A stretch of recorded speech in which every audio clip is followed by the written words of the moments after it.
Hello and welcome to MoVeConversations. This is your host, Venkat. In this episode, we talk to Dr. Rebecca Schwarzlose. She's a neuroscientist at the Washington University in St. Louis, where she studies cognitive and neural development in young children. She holds a PhD in neuroscience from MIT and has served as the chief editor of the scholarly journal Trends in Cognitive Sciences. Her recent book, Brainscapes, is the topic of our discussion today. Brainscapes was supported by a grant from the Public Understanding of Science, Technology, and Economics program of the Alfred P. Sloan Foundation. In Brainscapes, she presents the view that human brain is a collection of maps, detailed representations of the sights, sounds, and action that hold the key to our survival. They shape our experience of the world, support complex thought, and make technology-enabled mind reading a modern-day reality. That last point, in my opinion, is a double-edged sword. What is also fascinating is that brain maps are universal and at the same time unique. Welcome to the show, Dr. Rebecca. Oh, thank you for having me. I'm delighted to be here. Our pleasure. And I must say at the outset that one of the best introductory chapters to a book that I've ever read was in your book. I wish I could ever write like that. Well, thank you so much. You know, from the book's introduction, I understand that our smell, taste, touch, sound, sight, movement, thinking, comprehension, actions, interactions are all mapped in the brain. So before we take a deep dive, please tell us how brain maps are remarkable and why are they important? Well, I think that they're so remarkable because they are an instantiation in our brain, an actual physical entities in our brain that are reflecting our world around us, and not just the world around us, but the information that we rely upon from that world. So a brain map, just at the outset to get everyone on the same page, a brain map is actually a part of your brain, tissue in your brain made up of brain cells.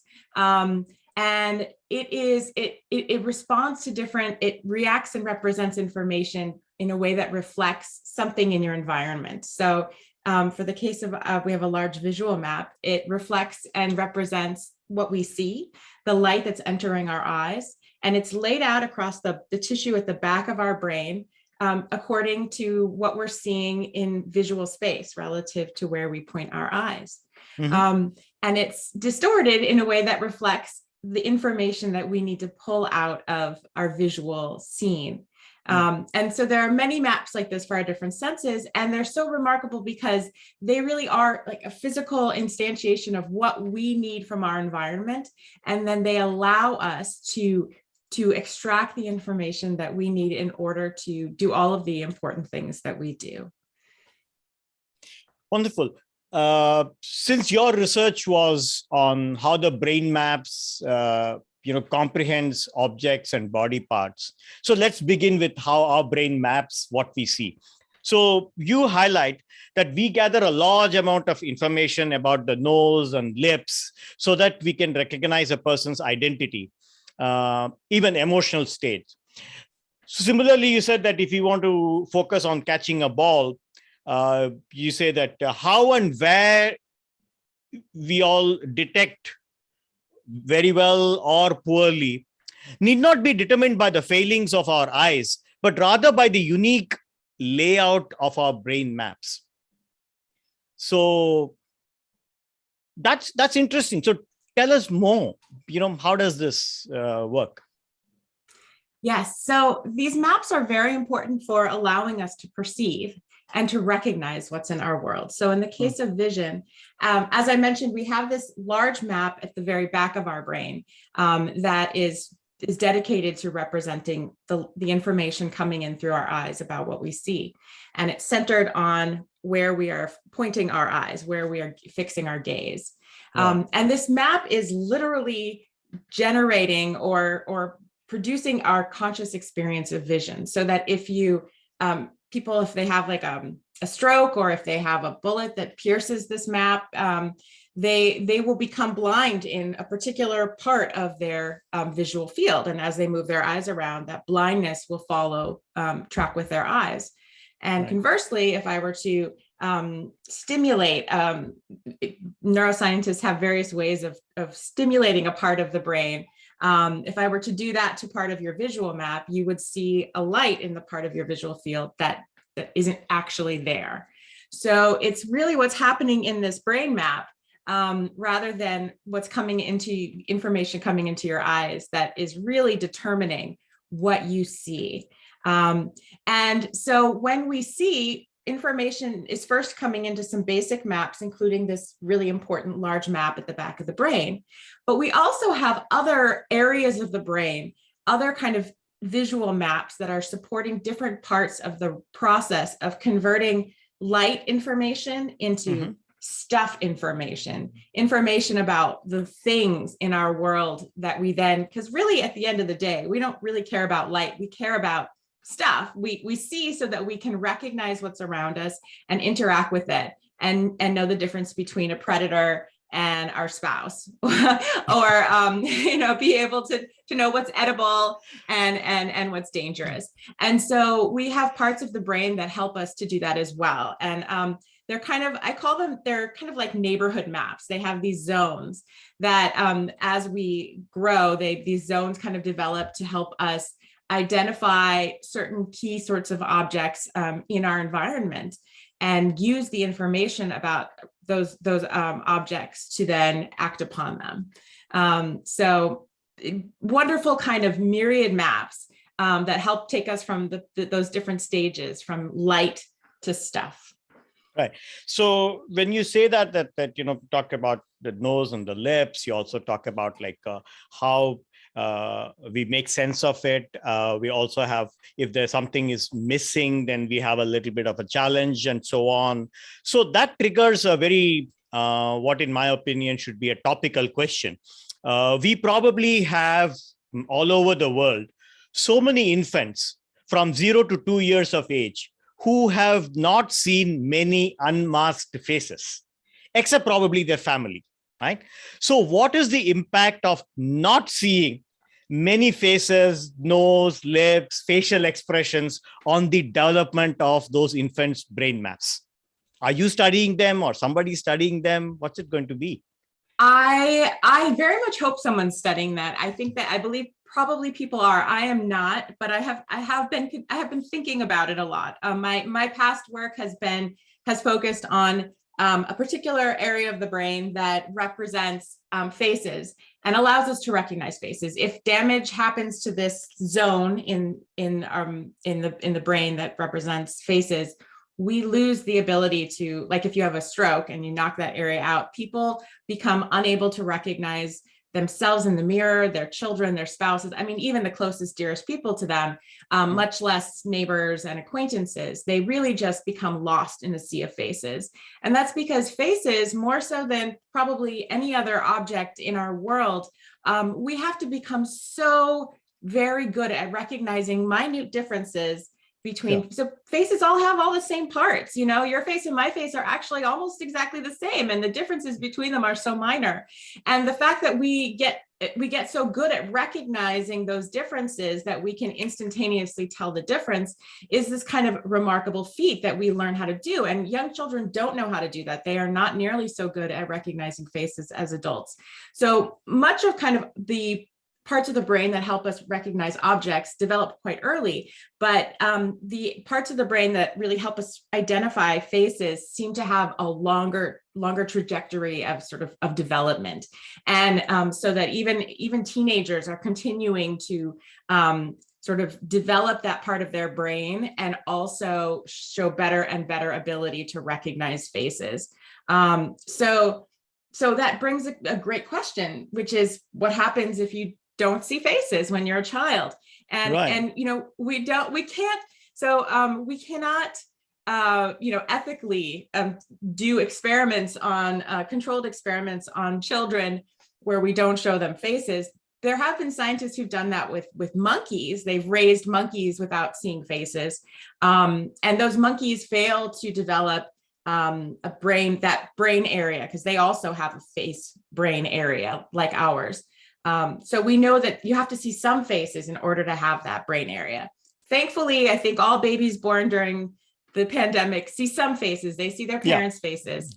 So the question really becomes, how much do the differences in how many faces you see and how much of the face you see and how often you see it? And that I don't think we have an answer for, but I think it's something that we should be really, really thinking about and really kind of sort of pursuing research on, so that we can better understand if it's affecting the development of face processing, and if there are ways that we can mitigate it while still maintaining masking as needed to protect each other.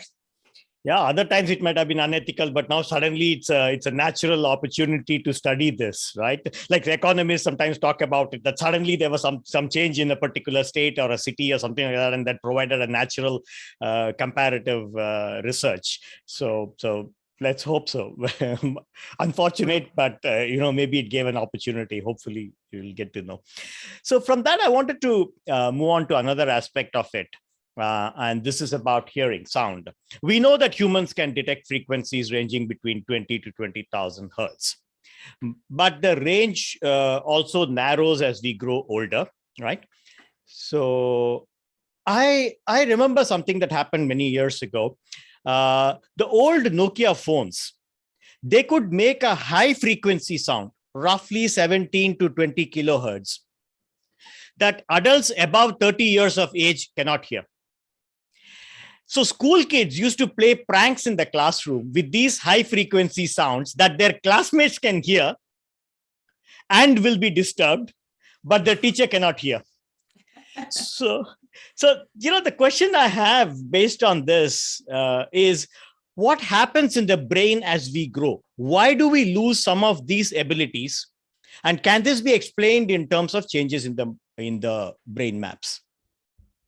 That's a great question. So absolutely, we have experienced normal hearing loss or throughout life. And so children are able to detect higher frequencies than adults. This actually reflects not changes in the brain maps, but changes in the actual physical structures that we use to identify sound, the cochlea in our ears. Yeah. So the cochlea are filled with these tiny little hair cells, they're called, and they're very delicate. Yes, and that's how we get sound information is their movement. And now the ones that detect high frequency are very delicate, and so if we have very loud sounds, they will be damaged and they will no longer function. And so normally there's normal sort of decrement in hearing because of those changes to the cochlea and also I believe changes to the auditory nerve with age. But then the more that you are exposed to extremely loud prolonged sounds, you go to the loud concerts or you have your headphones on super loud, that will expedite this process of damaging those hair cells and losing the capacity to hear high frequency. And your story really illustrates too how we can be in the same environment, you and I, and also me and a different creature, for example, and we can be aware, we can have our ability to perceive is very different, so that even though the environment is the same, you as a classmate, as a young person, and you're a teacher, we're having a different experience in that classroom because of your perceptual capabilities. And some of that is kind of governed by our receptors, like in the cochlea, and some of that is governed by the brain maps and kind of what our maps enable us to perceive. Yeah, no, actually, this story was triggered by your reference in the book about how mice and us, if you are in the same room, they can communicate at a higher frequency, probably, warning each other, or even probably even criticizing that, like, hey, what are these humans troubling us here for, or whatever. But but we won't be able to hear because it's a different frequency. So when I read that, I remembered that, like, hey, you know what? I know this example, which is between teens and adults. So I thought that, like, it doesn't even require another creature. It is, humans of two ages, different ages, how it was. So I thought I'll talk to you about that. And let's talk about taste now. And Dr. Rebecca, I must make a full disclosure here. The first research and the researcher on taste that you mentioned more than once in this chapter is my brother-in-law, Dr. Jairam Chandrasekhar. He's my wife's younger brother. So you talk about human taste and mapping of that, mammalian taste. You talk about salt. All of those researches that you cite were done by him, he and his team. So you mentioned that there are 30 different varieties of bitter taste receptors in the mouth and tongue, and their job is only to reject those foods. But of the entire sense of taste and many hundreds and thousands of taste receptors, which are bundled into thousands of taste buds, you mentioned that only 3 types of taste receptors are known to drive our attraction to food: sweet, salty, and umami. I quote you here. So why are they important, and how are they mapped in the brain? Yes, great question. And what a fascinating link to your family. I mean, now your brother-in-law could probably answer some of those questions better than I can. No, he can, I'm sure, because it's his area of research. But he said that you're a great science communicator. So I must mention that. So well, you can simplify it. Thank you, and I admire his work, and I think that he's done amazing work in trying to answer those questions, because this is actually an area that has so much left to discover. It's really he was very wise to specialize in this area, because it's an area where there's you can do pioneering work, because we know a lot less about kind of taste than we do some of the other senses in terms of how it's processed, especially in the human brain. It just has not been studied to the same degree as things like vision or hearing. But of course, it's so very vital. And one thing that struck me as I was, and this was an area that I really learned about for the writing of the book, that I really kind of delved into taste, and what really struck me was how it's like eating for dummies. It's like our guide. Because we don't understand molecules, and we don't know, we have no way of knowing what is poisonous based on its molecular structure. So all of that stuff, that chemistry and biology that goes into what is safe and what is not safe, and what has nutrients we need and what has things that, will kill us. Yes. We don't know. And yet we have to have some way of making sure we eat the right things. And right. So taste is this kind of brilliant evolved ability that allows us to automatically make that judgment. And so, unlike a lot of the things that kind of infants are born unable to do, they are very good at being at tasting and saying, blah, I don't want that, or yeah, give me more of that. So it's, so there's a very innate function to kind of the fundamentals of taste and those building blocks of those basic tastes and the receptors associated with them. And the role that they play is to really help us from the earliest stages, without anyone having to tell us. We know this is something I want to eat, and this is something I absolutely don't. And that's just the difference between life and death. And so it really is kind of profound thinking about it that way. And thank goodness we have this kind of hardwired ability to tell the difference. But at the same time, one of the things that's so fascinating about taste is how our taste can change as we get older, or as we have experience. People from different cultures who get accustomed to different foods might have different flavor preferences. Certainly, I drink coffee now, and I could not do that as a child. And, so the flavors that we tolerate, that we grow to even enjoy things that might be bitter or sour that as a child we would reject, kind of also shows there's also a certain learning, there's a strong learning component in terms of our likes and our abilities, our taste pleasures. So there's both with taste, there's sort of there's a strong innate aspect that does seem to be, at least in mice, there's evidence that there's a map that distributes representations of taste based on these fundamental inputs about sweet and umami and bitter, et cetera, so that there's a kind of a layout in the brain that is representing these inputs.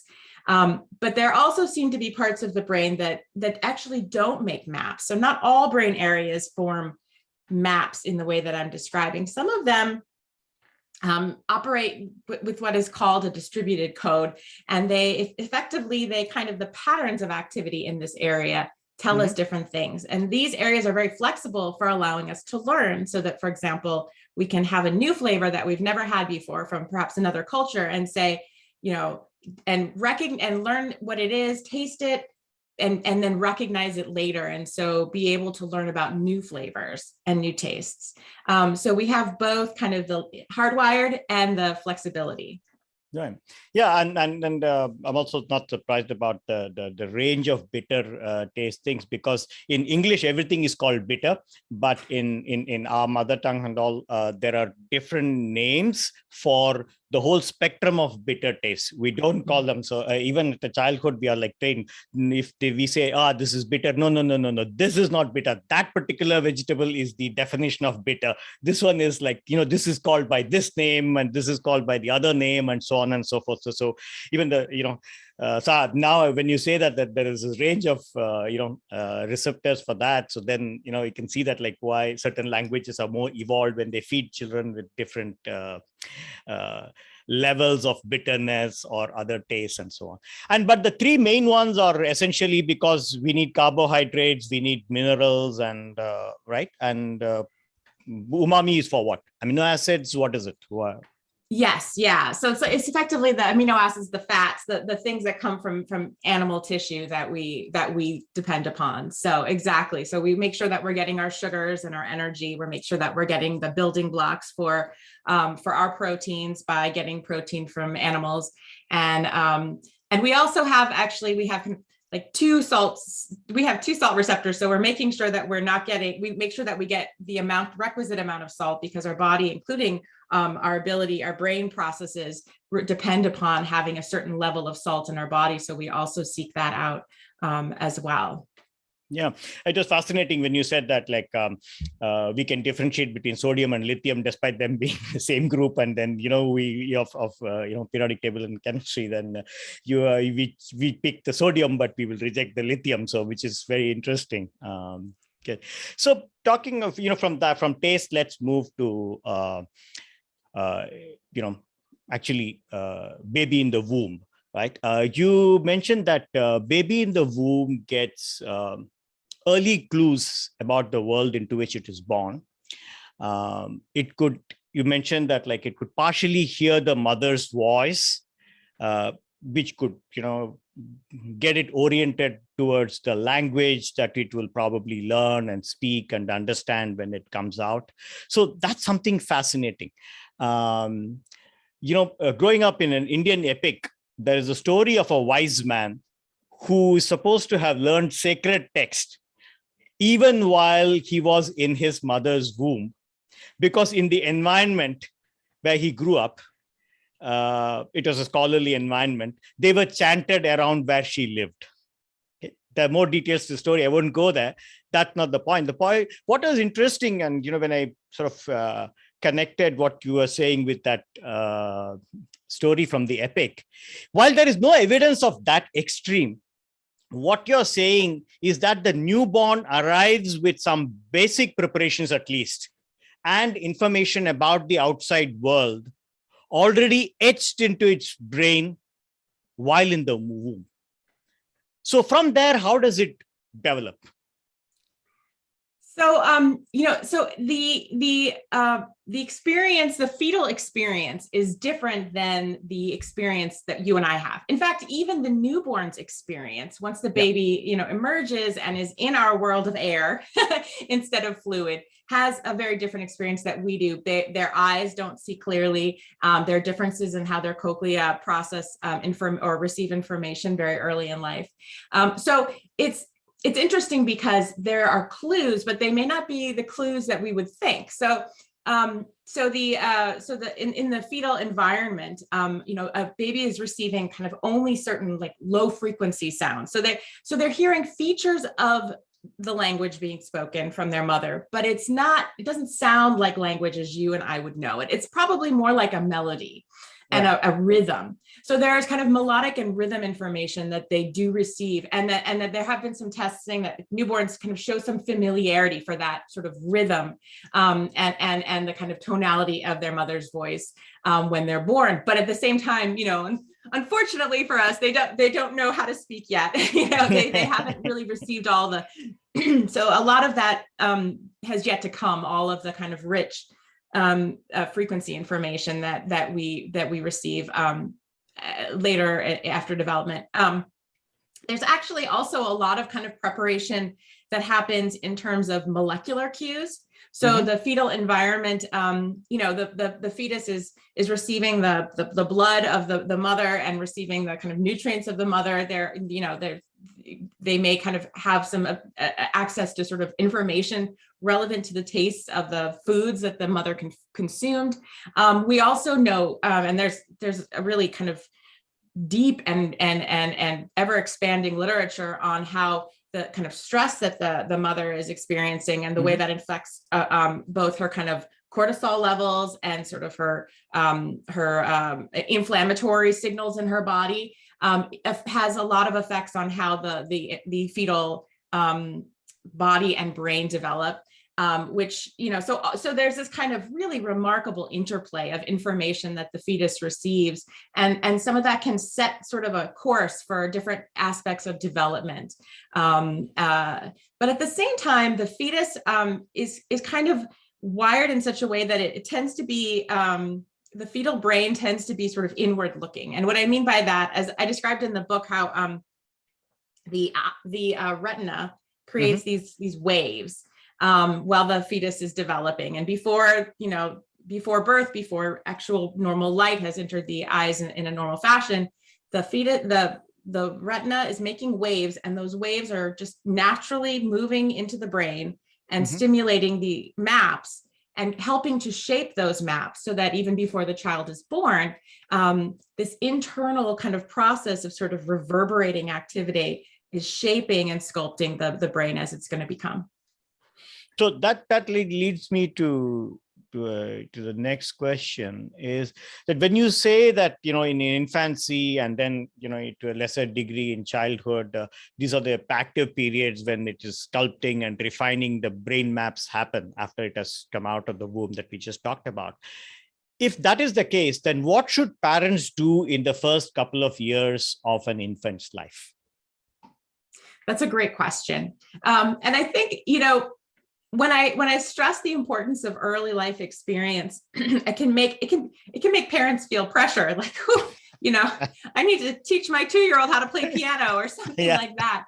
And that is not the case. So what babies are building is just the real fundamental groundwork, kind of areas of the brain that are going to allow them to operate their body, receive information about their world, and begin to process it. So they don't need to be, doing baby Mozart or anything like that. But what you do want to make sure they do is you want to make sure that they have a variety of experiences and social interactions. So basically, the only thing that's really, what would be bad for the developing brain is, a very stressful, scary environment, obviously a dangerous environment, or an environment in which nothing happens, which, for example, happened to children who experienced like institutional neglect. So there's a lot of research on children who were in Romanian orphanages in the 1980s, and they just kind of were left there And they didn't have any stimulation, and they didn't have social interaction, they didn't have touch.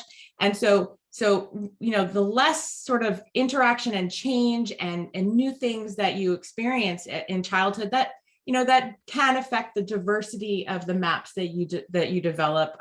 So I would say the biggest thing is interaction. Nothing is as good as like interacting. So you could, if you put a baby in front of they've done studies, you put a baby in front of a TV that's trying to teach them a new language, like a video. No, they're not going to learn it. They need that dynamic response interaction from a human being. So, I think the biggest thing is to keep in mind when you look at that baby, even though, it's drooling and it looks kind of dumb, not dumb, but it's not doing anything exciting yet. But it's absorbing constantly, right? It is absorbing. And so you interact with it and you react to the things it can do. And that is going to make all the difference. It's going to be really, really helpful for helping your child develop. So 2 things. One, I feel less guilty that I didn't put my children through piano classes. That's one. Second is, you talk about them absorbing at that age from the things that they see and, the way the interaction with us, with the world happens. So since, cognitive and neural development in young children is your area of research, I wanted to ask you this. I remember one day when, we took our daughter out when she was an infant. So I was carrying her and she was sitting in a sitting position. And on the sidewalk, a double-decker, we were on the sidewalk and the double-decker bus passed by. And I observed that she was literally straining her neck to scan the bus from top to bottom, from left to right. And she was so intense. Her look was so intense that as if she wanted to visually swallow that behemoth, right? So I'm just trying to understand now, when we are talking about this, would she have been making a brain map of that monstrosity at that time? Yeah, I love that example or that question, because I talk in the book about how there's a couple of ways in which our neighborhood maps of brain recognition areas, so the areas that we use to visually recognize objects, are laid out.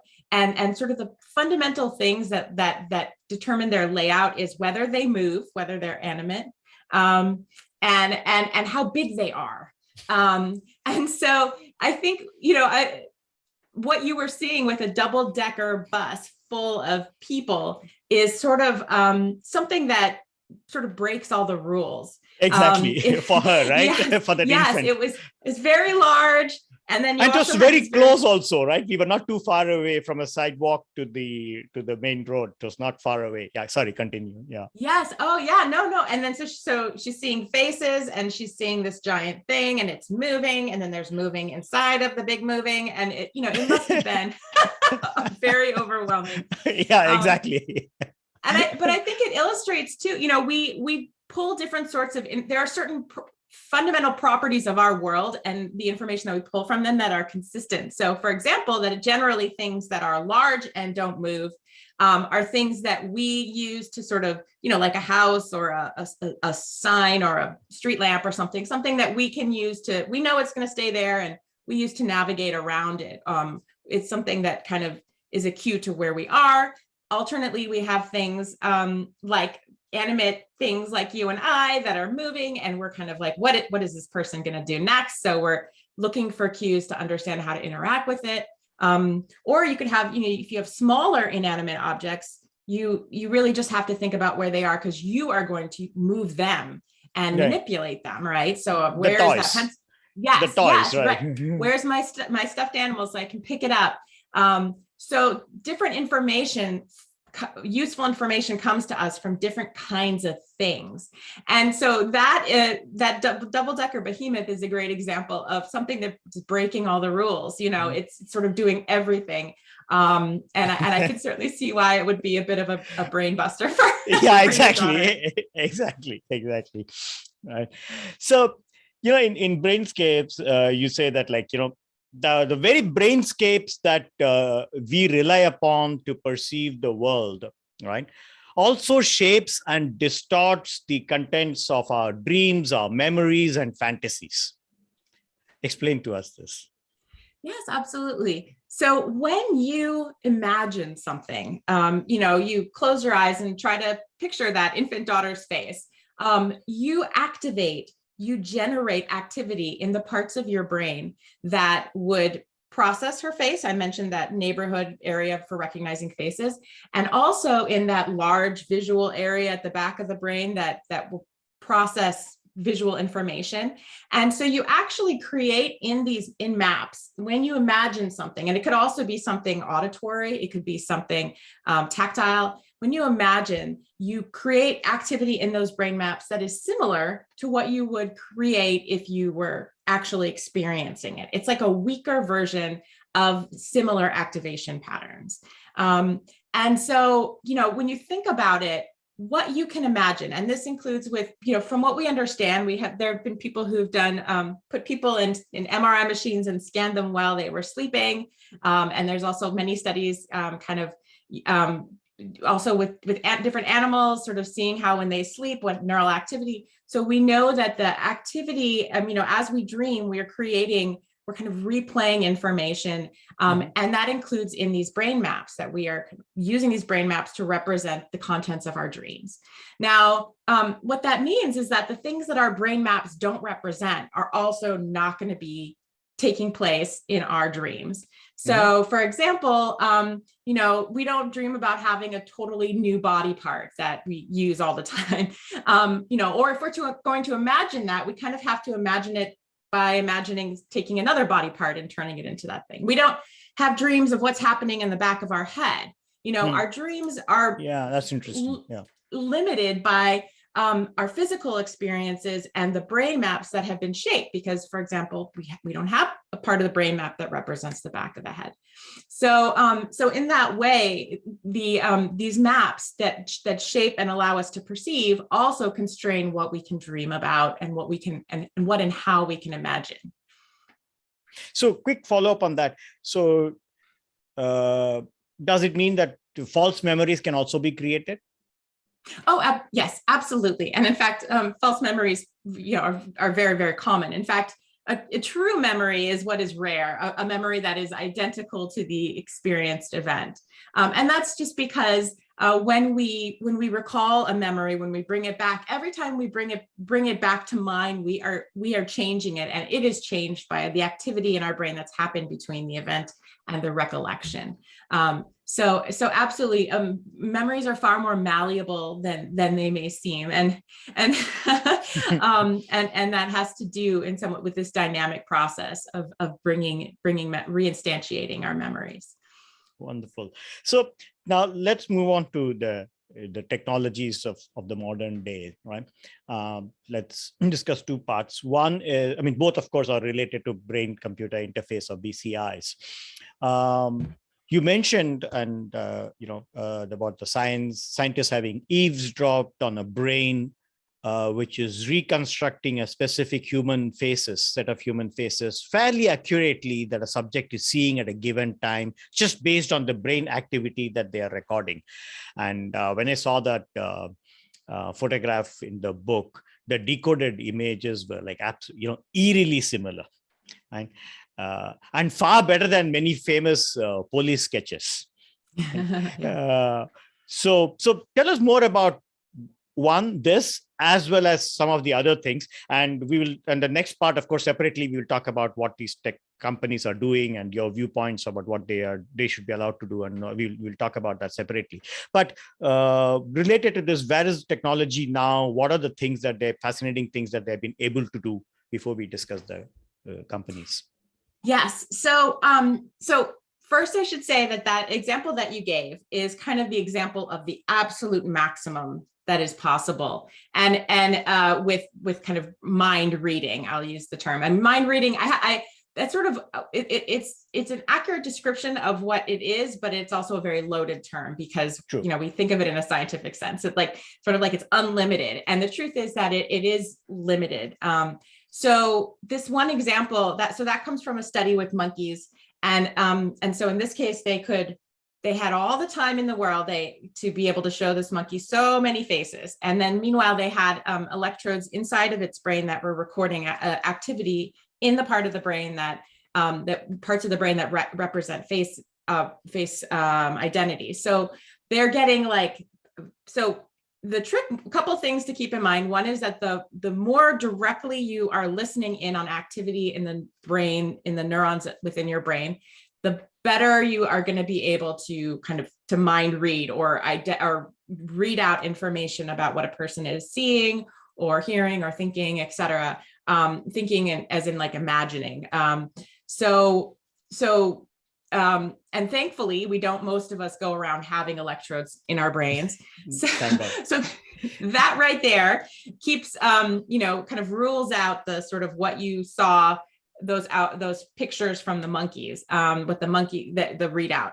So because that was what happened when you had electrodes in the brain and you showed, thousands of pictures of faces and recorded, and then you use machine learning algorithms to kind of learn the patterns of that neural activity so that it can eventually recreate the face. So that's the best it can do.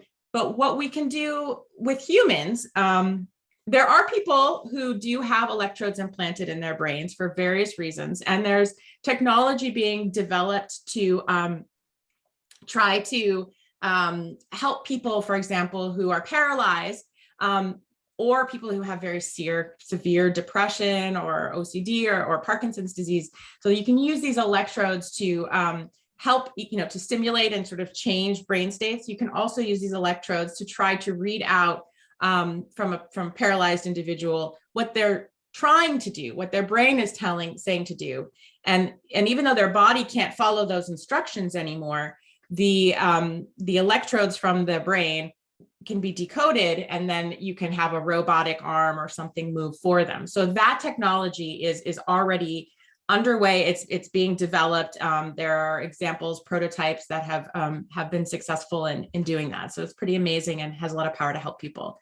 And then a lot of the technologies that we would be more likely to get rolled out to a kind of a general audience, or you and I might pick up from the store and try out, would be something that non-invasive, that you would not have to pierce the skull. And there are so as you get further out of the brain, outside, especially outside of the skull, you lose a lot of the resolution. So what you're then looking at is kind of an average pool of activity across an area of the brain, which can still tell us a lot, especially the more data we collect from that brain. But it can't tell us anything so exact as which face you're looking at. It can tell us, for example, with an fMRI machine, we could say, you're imagining a face right now versus you're imagining a house right now. We could tell you that from looking at your brain scan, but we couldn't say which face or which house, for example. So given that the last couple of points that you mentioned, and you are concerned about the big tech companies racing ahead and getting hold of our neural data from EEG like devices, and then combining with so much data that they have, about individuals, right? Like about us, based on our online behavior and on social media and so on and so forth. And they're already using powerful algorithms, and we have enough evidences of what they have done and how they have influenced groups of people and so on and so forth.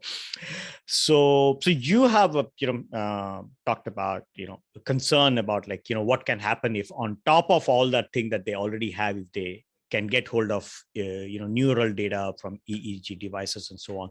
So talk to us about your concerns and also your proposals, how to safeguard our privacy. Yes. So I think that the main things that we need to think about in terms of sort of what are the dangers, or what is the potential for this technology. One, as I talked about, is the clarity with which you get a signal from the brain. And so as you get out to something that can be read with something like EEGs, like electrodes on the surface of your head, like you could put them in a hat or in a headband or something, your clarity is really quite low. But the other factor that needs to be considered is the amount of information you have, because with modern machine learning algorithms, that is like kind of computer programs that are able to extract and learn about patterns from mountains of data, and therefore then take those patterns and read them out in future experiences. Those, if you can feed in a machine learning algorithm, hours and hours of data from your brain, and on top of it, you have data from other people's brain, and you know what they're doing while you're recording it. That's kind of one of the key things, is that these algorithms, to work, they have to be trained. So they have to kind of, at least they have to have examples to learn from, and then they can extrapolate. So, so the more data there is, either from you, that showing like, I'm being recorded while I am browsing Facebook or writing my Google emails or things like that, or from many, many other people, like if I know what other people are doing, or if I know their kind of medical situation, and I can extrapolate, like, here are the patterns, or the machine learning algorithms can say, here are the patterns in hundreds of thousands of people's brains, that correlates to their behavior that relates to, experiencing depression, for example. Then then you put on a headset, then can I read out from you after having, been reading out what you're doing? I know what you're doing, and I've got the headset and I've got the data. Then the ability to read out information about your kind of medical history, much less sort of certain aspects of your kind of mood, or potentially certain aspects of what you're doing, that becomes something that would be within reach of machine learning algorithms. And so I think one of the things to just be aware of is that so much of the money that's being invested, so there's medical technologies that are investing money in these BCIs, and that's to help people, for example, who are paralyzed, and that can be very powerful and is a good thing. But there's also some of the major investors in this space are all of the major corporations that are in big tech. They are investing a lot of money into developing devices at various levels. Some even work by Elon Musk has a company that's actually developing electrodes for inside the brain, not just for medical use, but also with an eye toward rolling it out and bringing us closer to AI. He described it as a symbiosis, that we could have with AI. So, all the big names though are in this field, and we have to kind of stop and I think ask now, what limits we want to place on these data, because technically, you can enact public policies, you can enact laws that say some information needs to be handled in certain ways, and some, we already have laws like that. For example, we make sure that people are not selling organs on the black market, and that medical information is protected. And likewise, what do we do with data about our brains? We should make sure that we have thought carefully, publicly, in a kind of some sort of a open forum, about what are the limits that should not be crossed, what protections need to be in place for data that are collected from our brains. And we should think about kind of, especially if it's owned by companies like, if it's being developed by companies like Facebook or Google that are in the sort of business of collecting information about us and then using that to sell things to us, what are the implications of having them in possession of our neural data? So we need to be having the discussions now because the technology is advancing. Pretty far.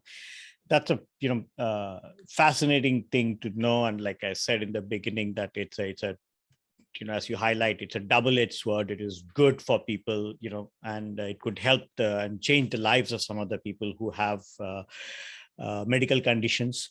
But at the same time, as you said, that like if it is developed and it is controlled and there is no regulation, no clear policy guidelines as to what cannot be done and what can be done by other technology companies, and will people be influenced into buying or doing things based on these kinds of things. I think it's a very important area where there, as you say, rightly say, there must be conversation, and in fact probably beyond conversation there must be certain amount of clear guidelines and policies, and we hope that people involved in it articulate this, like you and others articulate this, and you can get the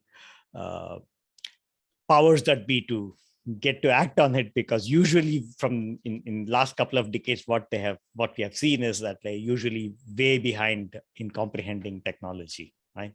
So thank you so much. It's a fascinating point to discuss, and then I think this will be a topic which we could probably take up and discuss further in another time, but it was absolutely a very enjoyable discussion for me. And while we learned so much about the positives of it, and we're ending the note with a warning that hey, don't forget that this technology can have other uses, and we need to be careful about it.